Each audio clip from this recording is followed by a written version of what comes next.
El Tercer Reich fue la encarnación de todos los males del siglo XX y cometió algunos de los crímenes más brutales jamás registrados.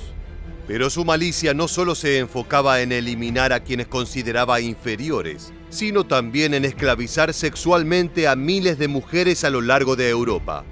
En este nuevo video de Historia Militar vamos a conocer los infames burdeles militares establecidos por el Tercer Reich, cómo era la vida de las mujeres que allí estaban prisioneras y cuál fue su destino una vez liberadas.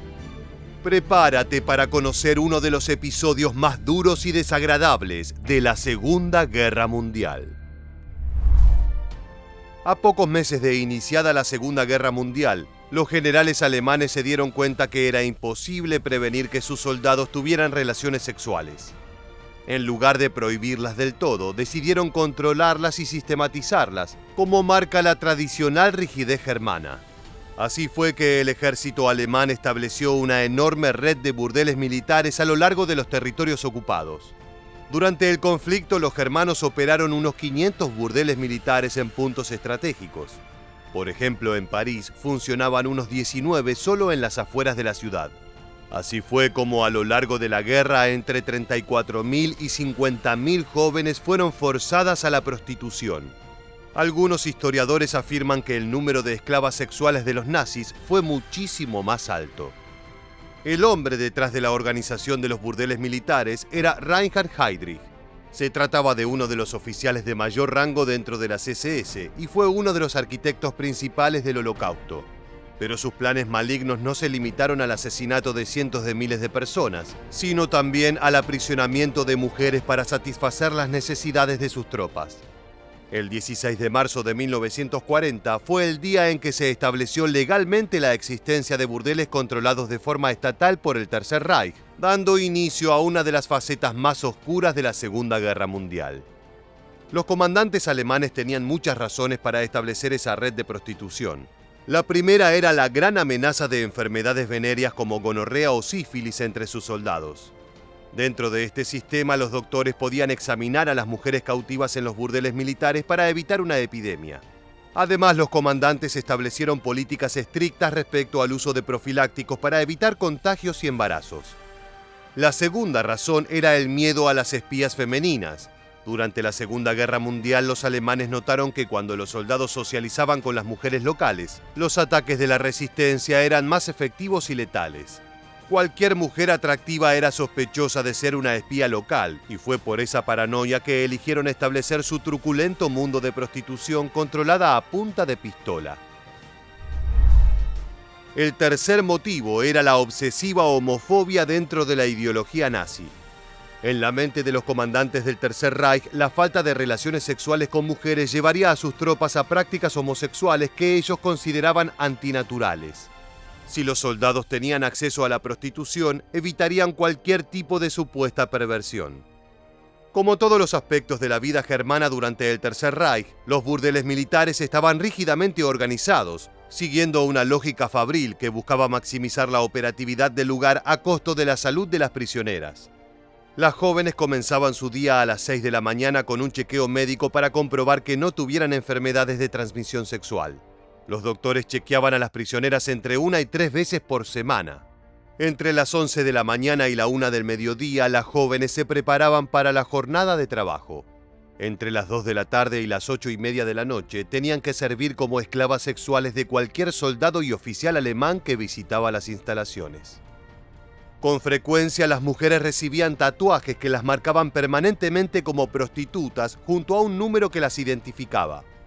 Para prevenir embarazos, cada esclava era esterilizada y por lo general los doctores alemanes no utilizaban anestesia. Si una esclava contrajo una enfermedad de transmisión sexual o algún otro tipo de malestar, era transportada a un lugar especial para recibir tratamiento, el cual solía ser un disparo en la cabeza. Cualquier queja de parte de los soldados alemanes también era motivo de fusilamiento, por lo que las mujeres intentaban ser lo más dóciles y receptivas posible ante los pedidos de los soldados. Los generales alemanes recomendaban una visita semanal a los burdeles para prevenir cualquier tipo de exceso o desviación en sus soldados. Cada alemán tenía una visita de 15 minutos y cada visita costaba 3 marcos, lo que equivale a unos $20 al cambio actual.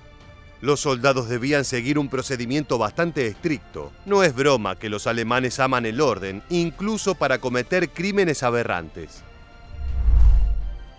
Primero, el soldado germano debía completar un cuestionario especial. Una vez completado, recibirá un condón y un bactericida para higienizarse. Como te adelantamos, tener sexo sin profiláctico no estaba permitido, pero aún así los soldados solían ofrecer grandes sumas de dinero para que las mujeres accedieran a tener sexo sin protección. Algunas de las mujeres que vivían en los burdeles militares elegían esa vida antes que ser enviadas a los campos de concentración. Era sabido que en esas instalaciones el destino era la muerte por trabajos forzados o la eliminación directa. Realmente no había demasiada elección entre convertirse en esclavas sexuales o recibir una pena de muerte lenta y dolorosa. La red de prostíbulos fue creciendo durante 1940 y para finales de ese año, los alemanes ya contaban con cientos de instalaciones a lo largo del territorio ocupado. El problema fue conseguir prostitutas. La brutalidad de la guerra acababa con todos y muchas mujeres locales preferían morir luchando antes que sucumbir a ser esclavas del enemigo. La solución nazi a la falta de prostitutas fue recurrir a la esclavitud. Cada vez que lograban capturar a una mujer, su destino era alguno de los burdeles militares. Con frecuencia, las fuerzas alemanas realizaban redadas en pequeños pueblos indefensos para secuestrar a jóvenes y adolescentes de entre 15 y 30 años de edad. Por eso las mujeres de Europa tenían miedo de caminar por las calles. El peligro de ser capturadas por la policía alemana era real y el destino en muchos casos era peor que la muerte. A medida que la guerra avanzó, se hizo más difícil esta práctica. Los alemanes empezaron a posar sus ojos en las mujeres prisioneras dentro de los campos de concentración. Por ejemplo, el campo de Ravensbrück fue infame por convertirse en una gran fuente de mujeres para esa red estatal de prostitución. Cerca de 5.000 mujeres fueron seleccionadas para estas instalaciones. Muchas de ellas, sabiendo el tipo de destino que les aguardaba, eligieron quitarse la vida. Tal vez te estés preguntando cómo convivía esto con la ideología racista del Tercer Reich. Después de todo, ¿no se trataba de mujeres de una raza inferior que debía ser exterminada? Bueno, como casi todos los aspectos ideológicos del nazismo, la rigidez de su aplicación dependía del contexto y la conveniencia del gobierno alemán. A los soldados alemanes no les importaba si las mujeres en los burdeles eran arias o semitas, si eran de Berlín o de un pueblo rumano. Lo que les importaba era que fuesen atractivas y que no pudiesen negarse.